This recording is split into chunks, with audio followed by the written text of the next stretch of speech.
Congressman at aspirant mayor ngayon at ang inyo pong nagawa at bilang tagapagpanday ng batas nung kayo ay nasa congressman pa ay ano po ang asaan pa ng taong bayan bilang kayo ang aspirant mayor sa bayangan, mayor? Yung iba pang gagawin nyo na para sa taong bayan? Well, nung ako ang congressman ng Chigan District at kinatawan ng Chigan District, marami akong nagawang batas.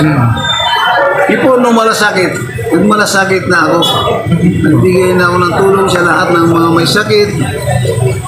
Kasi nauna akong congressman kasi ibunggo.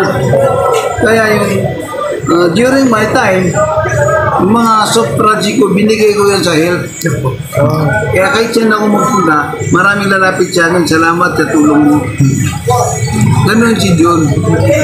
Yung during my time, yung lahat ng pundo binigay sa akin is equally distributed to the 21 municipalities within my district. Pati yung hindi tao sa distrito ko, pag humingi ng tulong, binibigyan ko rin. Yan ang ginagawa ko during my time. Marami akong nagawang bill at ako ang chairman ng Muslim Affair nung ginagawa yung BBL. During the deliberation of the BBL, Bangsamoro Organic Law, ako yung chairman ng Muslim Affair na nag-conduct ng mga hearings mula Hulo hanggang sa buong Pilipinas. During my time as congressman, ako ang nag-protect sa mga employees ng ARM. Ang gusto ng BARM, terminate gradually yung lahat ng employee ng ERMN. Pero hindi pumayag si John. Nung mag-usap kami ni Subiri, sabi ko sa kanya, Sir, nandito na tayo sa part ng employee. And I want to know, gusto kong sabihin sa iyo na completed yung version ng House at saka yung Senate. Ang sinasabi ninyo, we will gradually terminate all employee. That because, sabi mo, that is Senate commitment to the ma'am. Sabi ko naman, what about my commitment to my constituent? Di ba, sir? Parang mga anak mo na rin yung constituent mo. Sabi niya,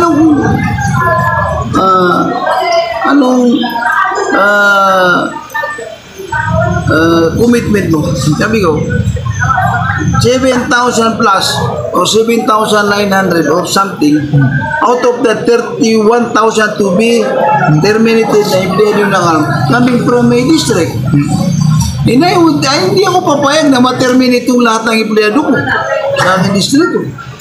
So kaya nandiyan sa Organic Law, yung last na section 2 ng last article, for humanitarian consideration, 3 agencies shall be absorbed, transferred to BARM.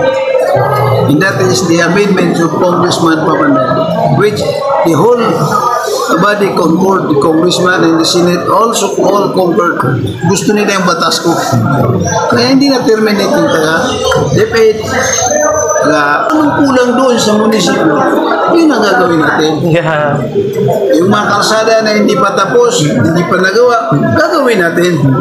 Yung mga peace order, kailangan magkaroon ng peace order ang isang bayan.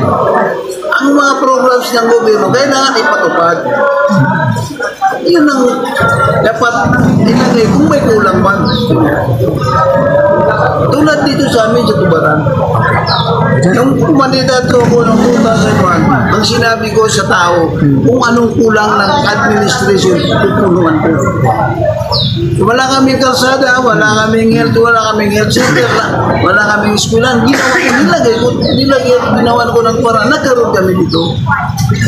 Kung anong kulang sa bayan, yun ang ilalagay natin. Well, first, magkaroon sila ng tiwala sa Diyos ulit. Maging padasalin sila, maging God-fearing people. Tapos isunod natin yung sabi ko, kung anong kulang, tagay natin. Halimbawa yung kalsada na may kulang, yung peace order, kung may mga rinuman, ayusin natin pagpahan. Para yung magkaroon tayo ng mapayapa na pamumuhay sa isang munisipyo. Yung mga lahat ng video, masital natin. Yung mga kabuhayan ng mga tao, matulungan natin sila magkaroon ng kabuhayan na matiwasay at manood yung mga farmer, matulungan natin ang lahat ng may bigay natin sa tao. Mahalagaan natin yung mga tao. Kung saan man sila nandun yung mayor, nandun yung munisipyo, nandun yung local government. Thank you. Opo. Mabuhay po. Kung titingnan mo, kung alamin mo kung sino si Jun Papandayan, you can see, you can tingnan mo yung Tubaran. Opo. I am the former mayor of Tubaran in 2001. Hanggang ngayon, yung anak ko ang mayor ngayon, Opo. nagkaroon kami ng continuity of service for more than 20 years. Kami ang nagsisilbi dito sa lugar namin, dito sa Tubaran. Opo. Pag ako nagsasalita sa bayang, ang sinasabi ko, tingnan nyo yung Tubaran. Kung ano yung Tubaran ngayon, yan yung ginawa ni Jun Papandayan. Yung kasing dating Tubaran, underdeveloped na munisipyo, i-compare mo ngayon, makikita mo talaga yung napakalaking changes na nangyari. From underdeveloped to progressing municipality. Noong unang panahon, pag na-assign ka ng Tubaran, magpapalipat ka na. Kahit hindi ka pa nag-report. Ganun, kahirap. Yung daan namin, papasok. Yung walang matulugan dito, walang nag-aaruga na sa mga bisita. Pero kami ngayon, pag na-assign ka ng Tubaran, hindi na magdadalawang isip. Pupunta talaga ng Tubaran. Dahil mayroon na kami kalsada, mayroon na medyo develop na po kami. May munisipyo na kami, may health center na kami, may mga pangalan na kami, although hindi pa masyadong magaganda, pero kumpleto na kami dito. Yung mga ayuda naman ng gobyerno, kumpleto kami dito. Kung ano ibigay ng gobyerno, you name it, and we have it. At saka yung mga beneficiaries namin, talagang deserving. So, tulad na lang nung Corpus, naging membro kami ng Corpus sa SIP 2. Every set, after that, lahat ng SIP, mayroon kaming Tubaran. Kasi nakita ng national government na ang mga beneficiary namin ay deserving. Kaya, binibigyan nila kami paulit-ulit. Yun ang gusto kong dalhin sa bayan. Mayor, Eleksyon na pagpipili po at marapat lang sa inyong pamumuno na napakaganda po ang inyong serbisyo. Minsay po, kahit Maranao language po, para po sa alalan na matiwasay. Ang pangarap ko ngayong darating na eleksyon, magkaroon tayo ng honest, orderly, and peaceful election. Walang harassment, walang layaan, kung ano ang gusto ng tao, yun ang lumabas. Huwag tayong magdayaan kung sino man ang mandaraya na huwag na lang gawin.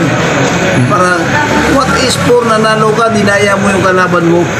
Hindi, konsensya mo, hindi rin maganda. Pero pag nanalo ka ng walang dayaan, you will live and govern peacefully. At walang mangyayaring gulo. Pero pag dinaya mo yung kapwa mo, mahirap na yun. Kasi, kaya, sana magkaroon tayo ng kung may naisip man yung mga kalaban ko na gulo. Hindi kami nagsisimula ng gulo. Sana wala na nang mangyaring gulo at may sagawa natin ng eleksyon ng mapayapa at peaceful and orderly sa tulong ng mga pamilik, ng mga gobyerno, ng mga pulis, ng mga ating kapatid, ng mga sundalo, sa lahat po ng sangay ng gobyerno na nagpapatagbo ng eleksyon. Yan po naging tinig ni former congressman at aspirant na mayor ng bayan dito po sa amin na panayan sa iba't ibang outlet ng media. Mabuhay po.